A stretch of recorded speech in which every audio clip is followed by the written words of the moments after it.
Hello, and welcome to episode 5 of the Cars.co.za podcast. I am absolutely thrilled to welcome Juliet McGuire to the studio. Hello. Hi, Drew. I'm so excited to be here.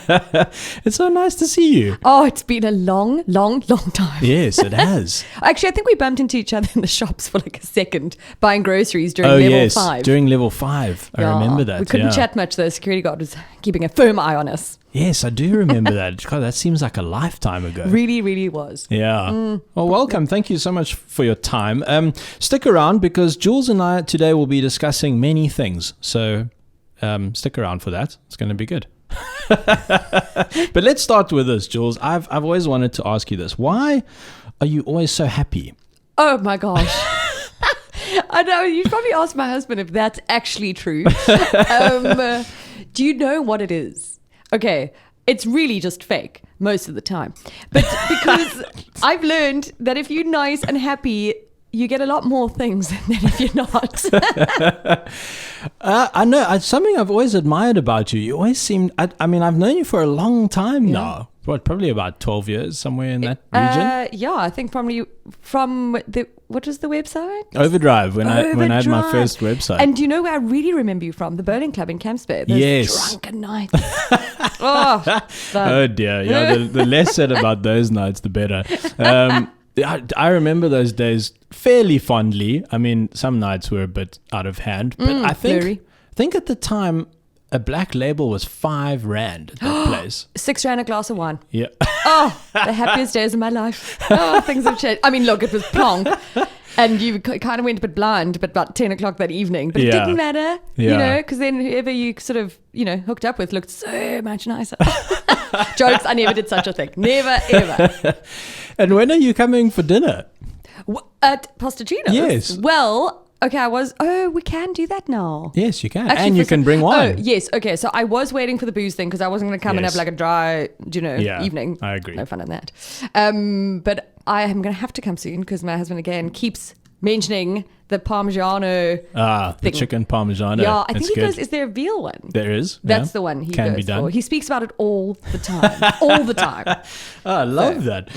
For those of you listening or watching who don't know, for my sins in this world, I opened an Italian restaurant 6 weeks before lockdown, but also maybe the less said about that, the better. But it's going pretty well, actually, so I'm glad. Quite relieved. Okay, good. Should we talk about cars? Oh, yeah. Okay. I mean, maybe. Yeah, that's all we hear. So you've actually got a podcast going.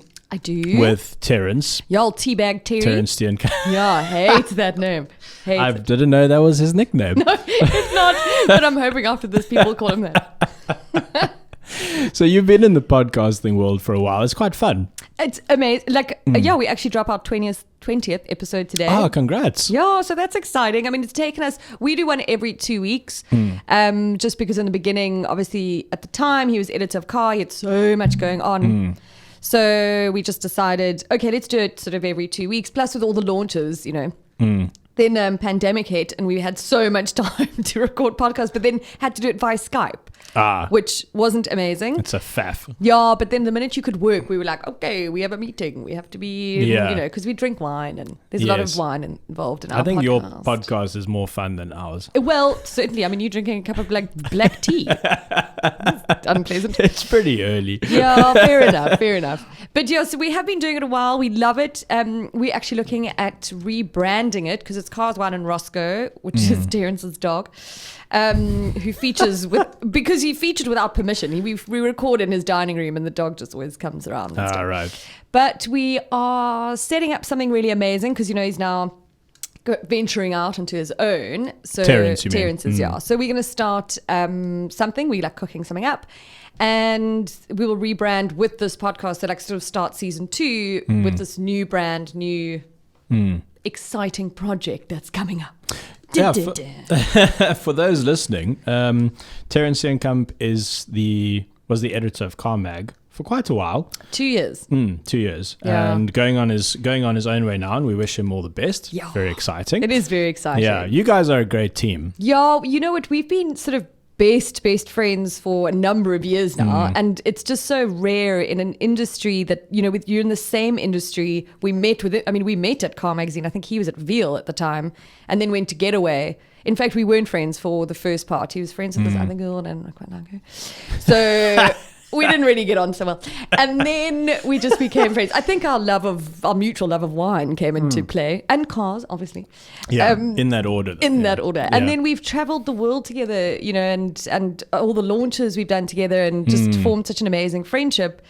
And we just thought, like, let's sort of capitalize on this, because it's very rare to have a genuine chemistry and a genuine bond and friendship that you can then intertwine into something like a podcast or videos, or, you know, now actually working together, which could screw us up. But let's see. Yeah, I think you guys are quite, I don't know how organized Terence is, but I would say get a producer.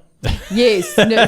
Do you mean like a mediator? So just someone to handle the logistics and the admin. No, actually, you're pretty organized. I'm a little bit anal that way, actually. Yeah. So and in fact, Terence is when he wants to be, and he will be now, I think, specifically because he can focus on just this, which is that's what's exciting now, is that we can really just focus on growing a brand that we've sort of tinkered in. And now going, okay, let's do something with it. Because within the industry and the sort of the manufacturers and stuff, they know our dynamic. I mean, whether they love and hate us, we're not sure. Because I think we can annoy the hell out of everyone on a launch. But we're going to see how this sort of progresses into something that will hopefully earn us both some money and, you know, generate some success. Because you've been a freelancer for a very long time now. Yeah, it's about 4 years, I think, now. And I think very few people make freelancing really work. Yeah, it's not for everyone. That I would say, and Terence actually, that's where we've spoken about it. He is terrified of it. He's like, I don't want to be a freelancer because it's a hustle. It's a constant hustle, and you get a job and you're so excited and you're earning money, you're keeping your head above water, and so easily that gets pulled away from you. And especially when something like a corona pandemic hits, you know, all your things all your clients or your contracts just all of a sudden come to a grinding halt. Well, I was about to ask you, because I freelance for a bit, and at the best of times it's tough, and then you get hit by a global pandemic. So what's it been like freelancing in the motoring world during COVID? Pretty dire. It's been hard. Obviously, all my content is generated by new car launches or new cars. And having none of that, and then not even test cars to drive, I had to get creative very quickly. So within the first sort of hard lockdown, thankfully, I'd just been on the Land Rover Discovery launch. I think that was sort of a couple of weeks before lockdown. And so what I did was all the launches that I'd been on, an espresso and everything like that, I just quickly went to them and I said, can you give me some B-roll footage? I need to make a review. And I'd go and sit in my garage in the car and review it and pretend to drive. Oh, wow. Wow. But I just had like nothing else to do. And then all my sort of clients that I write reviews for, and Cape Talk being one of them, you sort of now were like, I don't have any cars to talk about. I've got nothing to talk about because nothing's been launched for now, however many months. So, and then a lot of the publications that I was writing for closed down. Wow. You know? So that was terrifying. Oh, because what you're talking about Associated? Yes. Well, no. I did them a long time ago. Sorry, of course. Oh, no. But Women's Health was one of my main contracts. I did there. I say motoring editor because that just makes me sound flippant cool, but I actually just freelanced motoring content for them. But that was one of my biggest ones, and they were amazing, and I loved working with them. And all of a sudden, you know, got pulled, and you're like, oh hell. So Women's Health is gone. That's gone. Oh wow. Men's Health gone. Wow. Yeah, and I didn't realize that. And a lot of the things that I was in talks with, sort of contracts and people and all of their budgets went whoop. So they're like, sorry, that's been put on hold and we have no money for this now. So I was thankfully saved by, am I allowed to mention sort of, I mean, they're not really a competitor, but. I don't think so. No, go for it. So Gumtree. Yeah. Yeah, so it's not the other one. You know, that we do not mention. So they actually, and this was quite cool because it sort of kind of was great timing in that our industry has really taken an knock, especially new cars, and the pre-owned cars have sort of shot up because a lot of people are downsizing and all that jazz. And they wanted me to do some videos for them on their pre-owned cars, and they've got a pre-owned awards thing.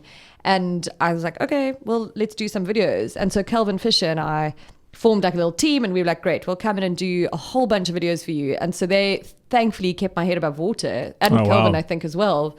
just going and it's quite an interesting thing because it was different. I was now sort of doing videos on 2 generations ago, having to find that information out. Oh, yeah, that can be fun. I've been in that boat before. It's tricky. Yeah. And then film it relevant to today. And, if someone's going to buy that car online and who they're going to, like, which cars, which deals, which whatever. So it's been a challenge, but one that I'll forever be grateful for because it literally just kept us going through this pandemic. And we're still doing it, actually. We keep pitching them new videos, which is working out for us. Good for you. Yeah. No, I take my hat off to you. It's not easy. I consider myself very fortunate with Cars.co.za because I work in a creative media space, which, as we've discussed, is it feels like the dominoes are just falling all the time. Yeah. And essentially I have one big client, their name is on the wall, Yeah, sure.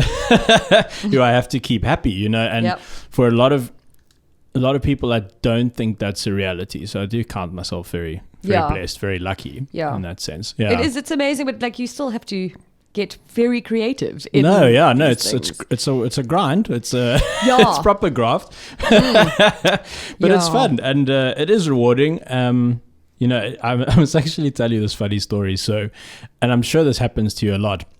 So you get messages, DMs, that sort of thing from people who they either want to maybe be mentored or they want to come work for you because people think we have the best job in the world, right? Genuinely, they do. But all anyone sees is 7 minutes of me driving a McLaren up the hill. They don't realize it took 48 hours to do the shoot. Yes. And I haven't slept properly in 3 days. And I nearly reversed the car into my director's Nissan. And it gets quite stressful. Yeah. Yeah. Asterisk that may or may not have happened. So I get this message on. I never check my Facebook requests folder, but I checked it the other day. Yeah, it's quite interesting. It's just a wild place. So I get this message from a lady that I've never met before, and she says to me that her and her boyfriend watch our reviews all the time, and would I record a birthday message for him because. She said that... Look at you influencer, you famous man. But this was my favorite part. She said that it would make him... She wants to do something that would make him as happy as the day that she was when he proposed to her. The pressure! And I thought to myself, ooh, okay. Oh my goodness. I thought that was probably one of the...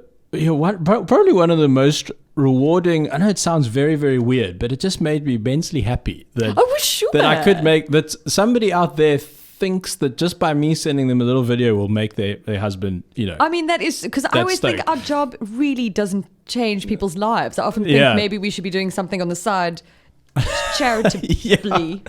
No, that's the thing. So there is reward, in all the graft, and I do think.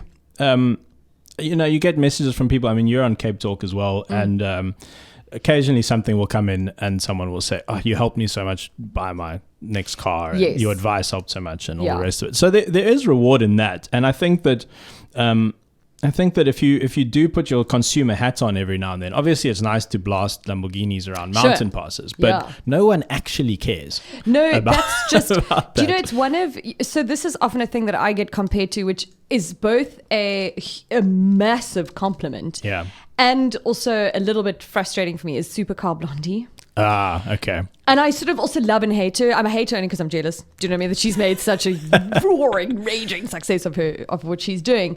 But there's this thing that, my biggest love in what we do, apart from getting to drive the cars and all that kind of thing, is actually giving people sort of constructive advice when buying a car. And when you do get that reply saying, thank you so much, I bought the Mazda CX-5 or whatever, and I'm loving it. I couldn't have done this without you, sort of thing. And you've just sort of made someone quite happy and, in their buying decision. Obviously, there's a reverse to that as well when they buy a car and then it's like a bad egg, like a flippin' bad lemon. And you're like, oh, I'm so sorry. That's, I know. You almost want to say like, please sign here in case this all goes horribly wrong. Yeah. I actually, on all of them, I'm like, just so you know, I can't control franchises, like the sort of dealerships and everything, because that can make a huge difference in a car, in buying a car. So it's always something that I love doing, is giving the people the advice and everything. But it doesn't generate sort of the success and the numbers and stuff. Like Supercar Blondie does well because she's got supercars and beautiful cars. They're fun to watch. Yeah, she's just covering basically the sexiest stuff in the world, really. Yes, She gets flown around just to drive the best things ever. Totally. And she's doing it really well. Like, because she's also not very polished, which is what I love about her, because I'm not at all, but she's sort of, there isn't like a huge drone going around her and 4 cameras on her. I mean, it's like a guy with a phone following her into, like, she's just done one on the Defender, actually. So now I'm like, don't you come into my territory. Okay, don't you trickle down. You stick with supercars, okay? Don't you come here. I sometimes feel that as motoring journalists, we are out of touch with what the average motorist actually cares about and wants to know about. Yeah. Do you think that's the case? Well, so that has been an issue that I've had since I worked at Car Magazine, actually. And I remember the guys there would, I'd get into arguments with them because we were discussing sort of like top 12 or something that you deciding on finalists or blah, blah, blah, whatever.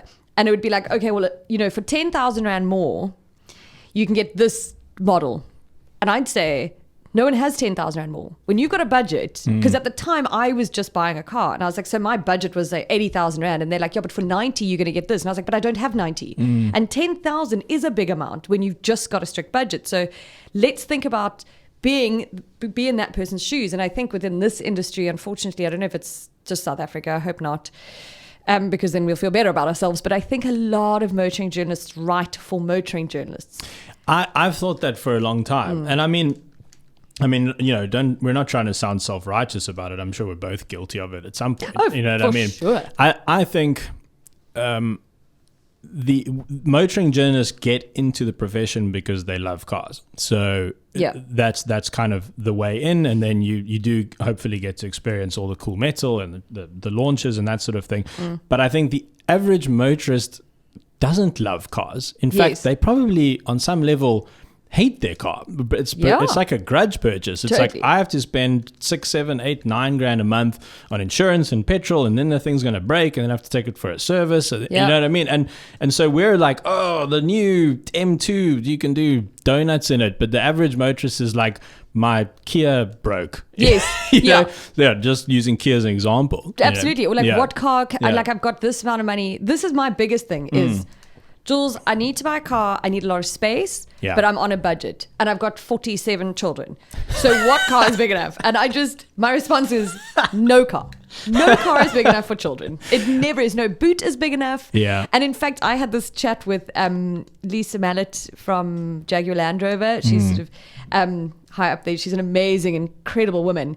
And she has a little child. And I said to her the one day, what car do you have? Because people always ask me this question and I don't have kids, so I need to know. And she said to me, I work, I have access to some of the biggest cars, that you can buy.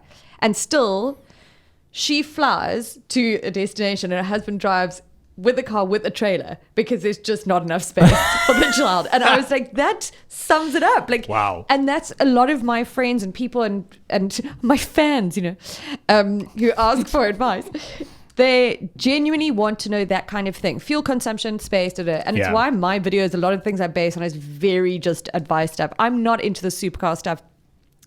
Even when I get like an Audi S6, which I had recently, like I loved it, but I'm like, what a ridiculous thing to buy. Why? Like there's just no point. But give me like a Mazda CX-5 or a Kia Sorento or something, and I'm just like in my element because this is the everyday thing. And I'm self-admitted not a petrol head at all. I just love what I do. I did journalism first and I loved cars. And so I put them together, but it doesn't make me a petrol head. I hate Formula One. With a passion. You're in good company here. Don't worry. I don't think I hate it. I just think it quite radically needs to change. I mean, I don't know anything about it for it to change. I'm just like that. I'm like, nope. But I did watch Ford vs Ferrari last night, which I very much enjoyed. I haven't seen it yet. Yeah, it's actually really good. And again, don't have to be a petrol head. Yeah. But here's a story that I know Hannes will enjoy me telling. When I was at Car Magazine, he was my editor at the time. And he came up to us and he was like, okay, guys, I've got this video. I want us all to watch it and whatever. It's called Senna. I was like, Anyway, then I sat there for a while and eventually I was like, sorry, what is Senna? Oh, well, to work for Car Magazine, he came with like books and he was like, you will learn what this is. Yeah. So, No, but, you know, I almost think that for the average South African motorist, that puts you in a better position as a journalist, as a consumer journalist. And I mean, Sure. you are one of our judges on our consumer awards Yes. and have been since inception, eh? 5 years I think now. a year after that. Oh, okay. Yeah. You know, and that's why we've got you there, because I do think you think quite consumer minded, Yeah. which is great. That is my basis, mainly because Yeah. that I know more about that than I do about the tech and shit about cars. Sure. To be fair, I mean, I know enough, but I don't retain that information. I've Yeah. always had this thing, like when people say to me, like, and it's interesting because you have a person who says to you, like, but how do you not know that the BMW, and it's a BMW fan. Yes. And I always say to them, you only need to know about BMW. I need to know about everything from Yes. a Suzuki Espresso up to a McLaren. I cannot and will not retain that information because there's Google and I have sites that I go to. Cars.co.za might be one of them. There we go. Yeah. Thank you very much. No, that's a good point. It's funny. We had Niaz Liberable in Yes. the last episode. I'm a big fan. And he sits here and he's going on about engine codes and model codes. And I Yo, actually, he knows. he knows his stuff. And I'm almost jealous. But I just said to him, I was like, Niaz, on the podcast, I said, I have no idea what you're talking about. Because he said to me, we were talking about Kalani and the noise issues. And he says, you know, if you put ITBs on a K20, then you're over the decibel limit. And I just looked at him and I was like, Niaz, no, what is that? I got nothing. No. I don't even know how to respond But you know this, to this conversation. and I'm going to bring this up, which is so irritating, but I'm going to anyways. As a guy saying that, it's so acceptable. But because I say it and I'm a woman, then I shouldn't be in the industry.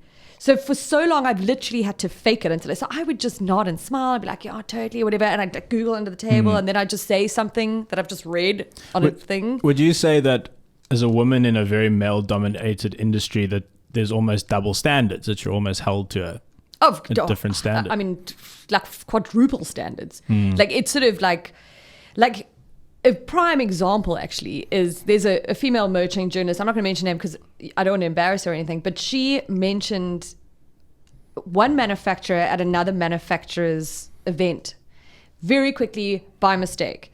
Deleted it straight away on her Instagram story, but in time someone had screen grabbed that and she was annihilated. And it's a mistake that I have made 1,000 times on videos, on everything. I put up a post yesterday, the picture of the back of a car and wrote the wrong name of the car. Like, it happens. You're doing a lot of things. You're on a lot of launches. It happens. But because she was female, and a lot of it was targeted at that. Like, this is why women shouldn't be in the industry. This is why women don't know anything about cars, blah, blah, blah, whatever. Not a week later, Car Magazine had written something incorrectly about a manufacturer using the wrong thing in their magazine. And no one was dragged over the coals. It was like, yes, but they can make mistakes. They make mistakes. Like, they've got so much to do. They've got so many cars or whatever. And I was like, wow, those standards are worldly different. And it is a tougher industry for women. Obviously, I mean, the world in general kind of can be sort of thing. But especially with this, because if you get something wrong, it's not because you've made a mistake. It's because you're a woman who's made the mistake. And that's always such a frustrating thing for me because... I mean, obviously I can't relate, but I can imagine and appreciate, I suppose, what that's like. And it's another reason why I take my hat off to you, because you've been doing this so long, and I know I can imagine in your YouTubes and on your Instagram you probably get a lot of flack. Yeah, so much. Just simply because you're not a guy. Yeah, 100%. If most of the YouTube comments are pretty okay, but I would say at least 40 or 50% of them are attacking me for being a woman and why I shouldn't be doing this. And a lot of it is like, this is why women shouldn't do reviews. How could this be called a review? She must go back into the kitchen. She must do this. Wow. I mean, all these. And I'm always like, where are you? Like, where do you live? In what world are you living that you think that, you know, something like a woman should be in the kitchen or whatever like that? And yay for chefs and stuff, you know. All mom stays her moms. You don't offend anybody here. But, you know, I just think, like, I mean, trolls, sure, and all of that. But a lot of them aren't trolls. They are just genuinely pissed off that I am doing, I think, what they want to do and can't. That's always my response. I'm just like, I'm sorry if you're very jealous that I get to do this. And often it's like, you know, why? I've gotten that question a lot of times. You know, why? Like, why would you choose this?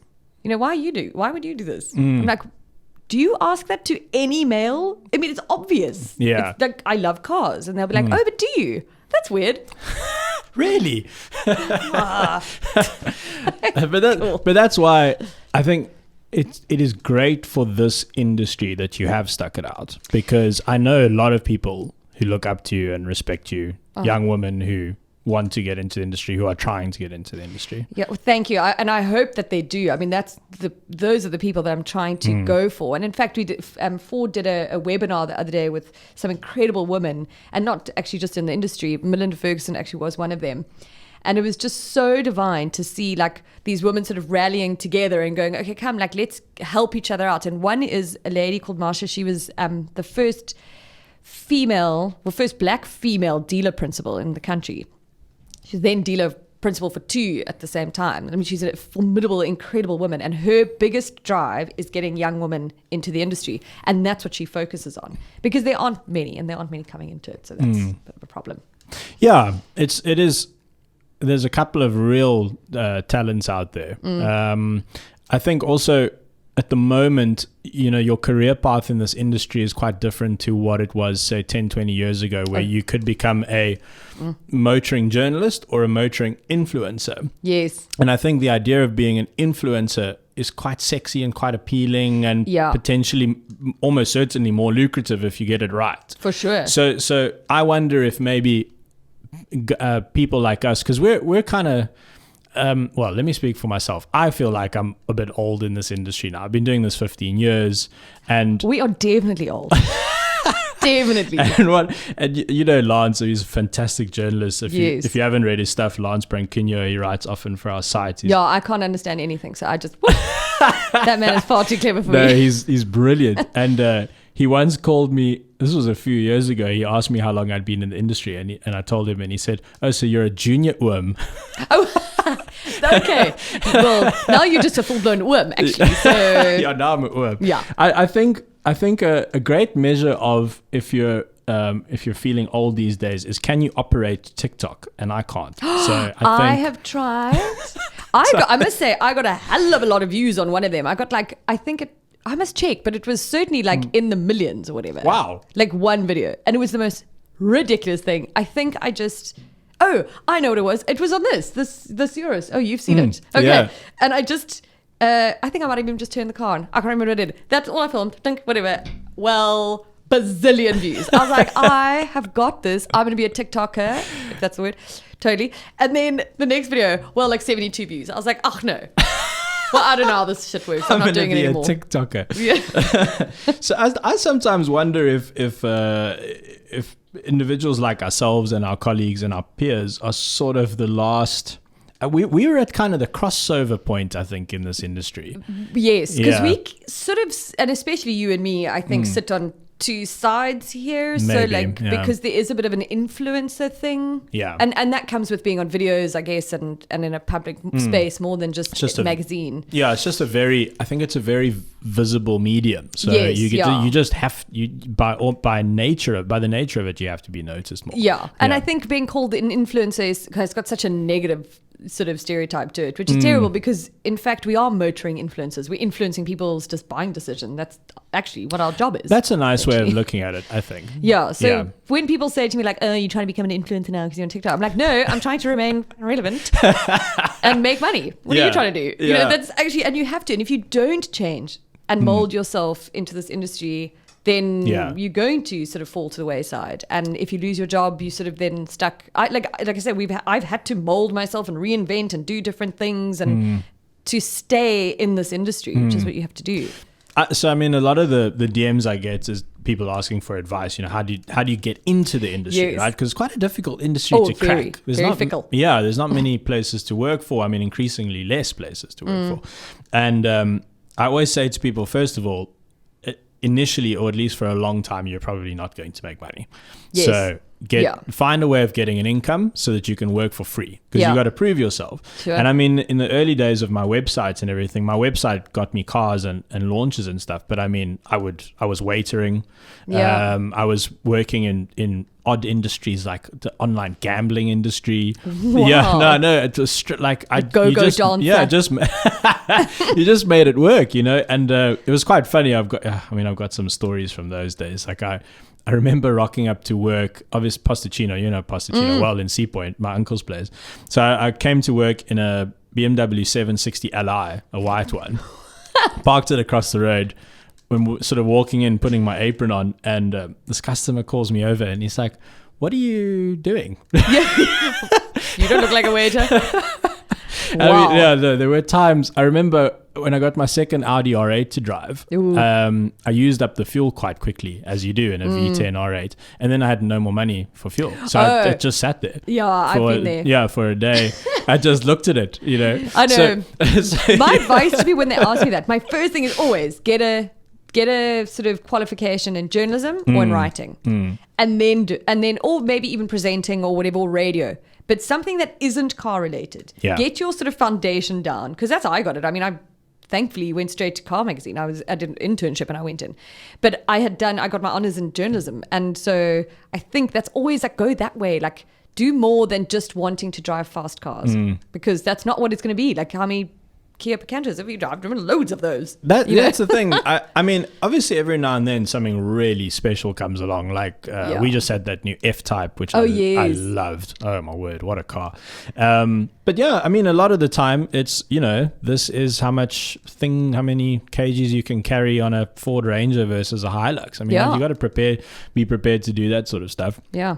I really do wish everyone the best trying to get into this industry, and I do try help where I can. Yeah. Do you think, I mean, just on the qualification thing, do you think maybe another way in is just to prove that you can do the job, basically? Do you think the qualification is necessary? I always just think like having the sort of the education or the qualification is always great, because it's something to fall back on regardless. Yeah. But I think you can, within any industry, you can sort of fall into it as well. And if you prove yourself, maybe if you've got a blog or a website. Yeah. But I find that a lot of people who've done that or send me links and they're like, okay, I've done the blog and stuff, and I read it and I'm like, no. Like, reread your stuff. They're like 65 spelling mistakes, like on the introduction of this website. Like, so no, like, kind of respect the art before you go in for the passion, because I think you need a passion. In fact, I actually don't agree with that. I don't think you need a passion for cars to be a motoring journalist.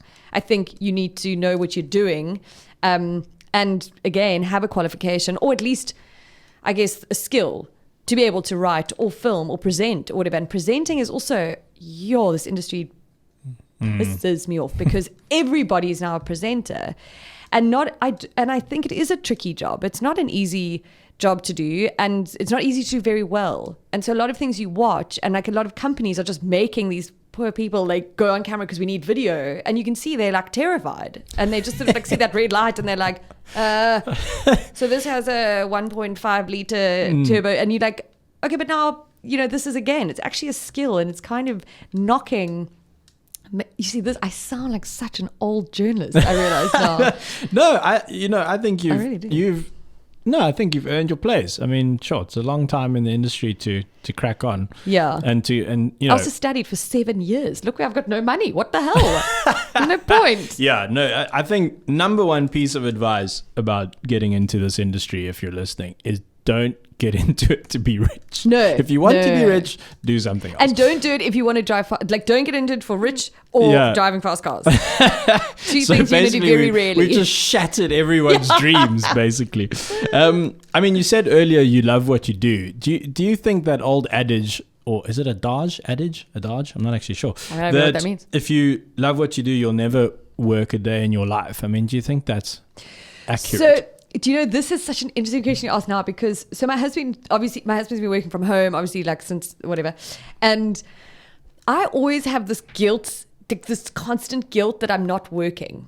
And when he used to go into the office or whatever, like, I mean, so many an afternoon on the couch watching Friends, okay? Or having a boozy lunch with someone or whatever. And then now he could see, like, how often I'm maybe not doing a lot.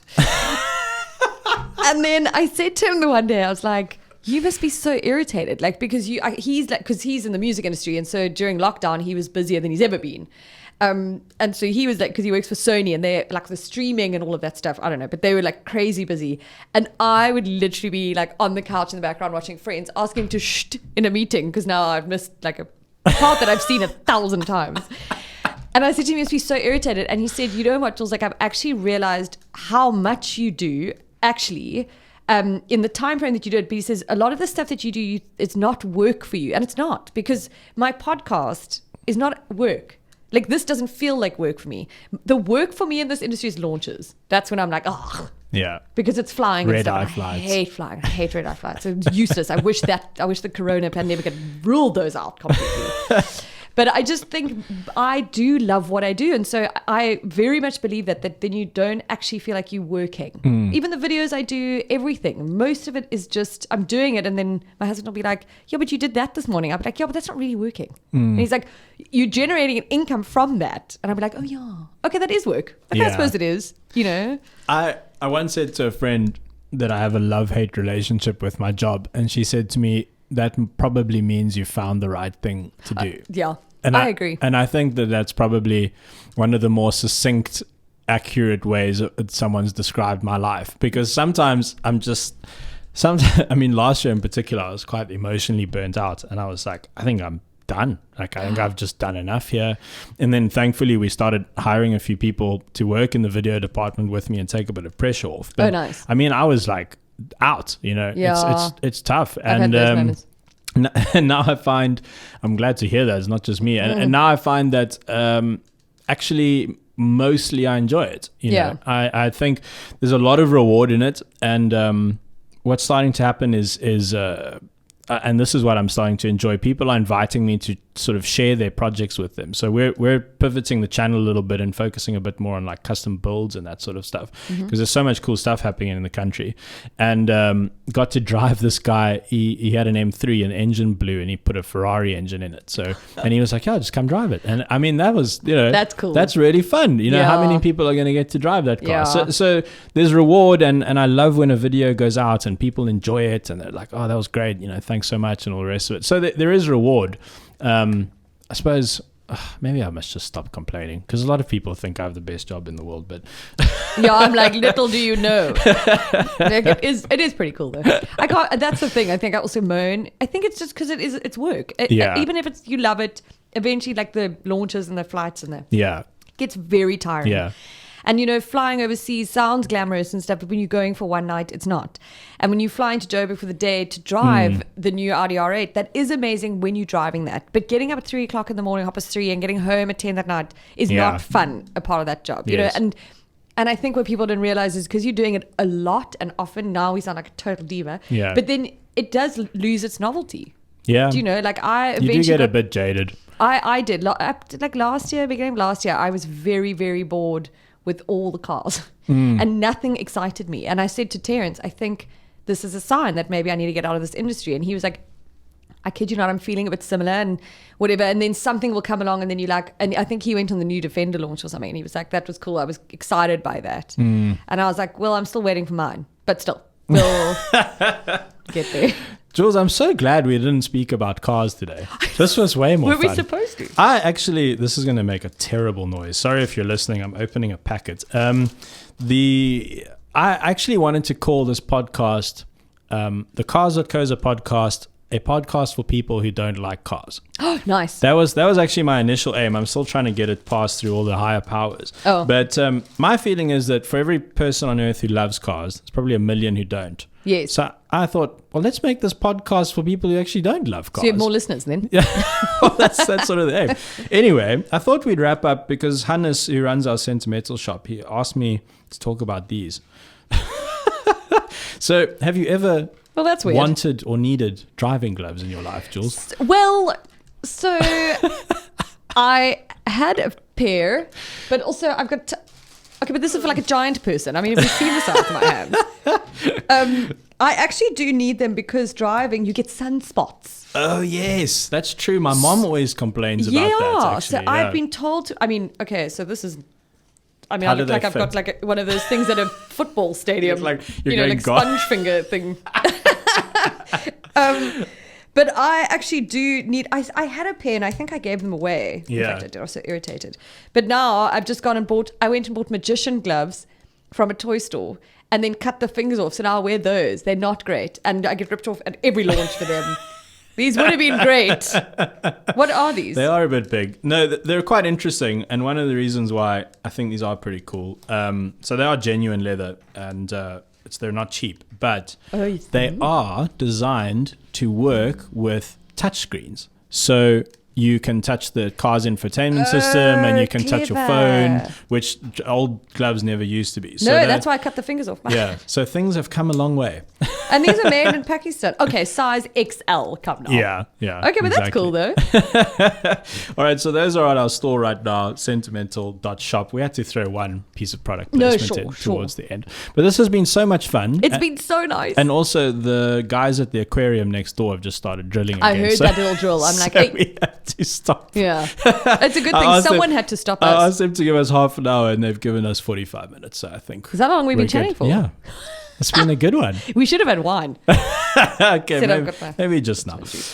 Thank you so much for watching or listening. The Cars.co.za podcast is available on multiple podcasting platforms. There are about 74,000 of them. I think we're on about 73,000. We're getting there. So you can listen and save some of your data if you just want to listen. Of course, on YouTube, you can watch what we get up to in the studio. Jules, thank you so much. Pleasure. I've loved this. That was a lot of fun. Yeah. Okay, I think, let's call it a day. Cheerio. Ciao.